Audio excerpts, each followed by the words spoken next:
इंसानी शरीर अपने विकास के लिए निरंतर प्रयत्नशील है और इस तरह मनुष्य के जीवन में बदलाव के 3 महत्वपूर्ण नाजुक पल होते हैं। पहला प्रेम, दूसरा डर, तीसरा स्वार्थ। चलिए इसे और अच्छे से समझने का प्रयास करते हैं। जब मनुष्य के भीतर प्रेम जागृत होता है तब हमारी दृष्टि में सर्वत्र समरसता, आनंद एवं खुशहाल जीवन का अनुभव होता है और यह अनुभव हमारे जीवन के अंत तक स्वस्थ शरीर और मन के साथ ही अंत होता है। इस तरह से लोग एक दूसरे का सहयोग करते हुए आगे बढ़ते हैं और यह प्रकृति के न्याय संगत और शरीर के समूल विकास के लिए बेहद महत्वपूर्ण होता है, जिसमें सारे दुख एवं चिंता हमारे प्रगति की राह पर अवरोध उत्पन्न नहीं करते और इस तरह से हमारा जीवन आनंदपूर्ण व्यतीत होता है। दूसरा डर। जब हमारे जीवन में प्रकृति के द्वारा हो रहे निरंतर बदलाव,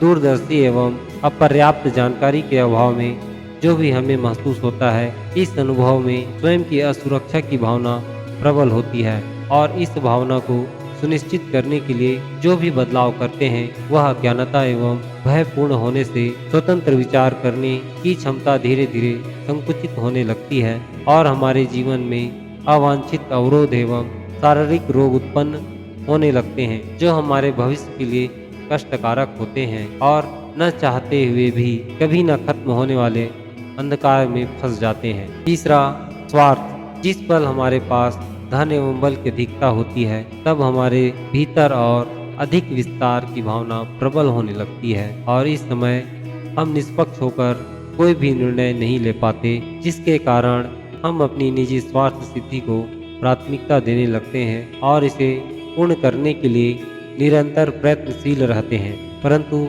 इसके बदले प्रकृति में रह रहे अन्य जीव की मूलभूत आवश्यक संसाधनों को भी अपने नियंत्रण में लेने लगते हैं, जो प्रकृति के नियमों के विरुद्ध होता है और हमारे आने वाले भविष्य के लिए बेहद हानिकारक प्रभाव छोड़ते हैं। संपूर्ण कथा प्रसंग को सुनने के पश्चात अब हमें यह निर्णय करना है कि हमें अपने जीवन को बेहतर बनाने के लिए किस विचारधारा को प्रमुखता से धारण करना है। क्षमा करें, यह सब बातें कहने का अर्थ केवल इतना है कि जब लोग कार्य कर रहे होते हैं तब इसकी जानकारी हमें नहीं होती है, परंतु जो हमें करते हुए देखता है वह हमारे हर हरकतों पर नज़र बनाए हुए है और हमारे कार्यविधि के आधार पर भविष्य में होने वाले परिणामों का भी विश्लेषण करता है, जिसे हम प्रकृति या परमात्मा भी कहते हैं। इसलिए प्रत्येक मनुष्य को पहले देखना एवं सुनना चाहिए, इसके बाद स्वयं कार्य करना चाहिए। ऐसा करने से हमारे जीवन में अनुशासन बना रहता है और भविष्य में होने वाले भारी नुकसान से बचा जा सकता है। आशा करता हूँ यह प्रसंग आपके ज्ञानवर्धक और जीवन के लिए विकास एवं विस्तार के लिए आवश्यक मार्गदर्शन प्रदान करने में सक्षम है।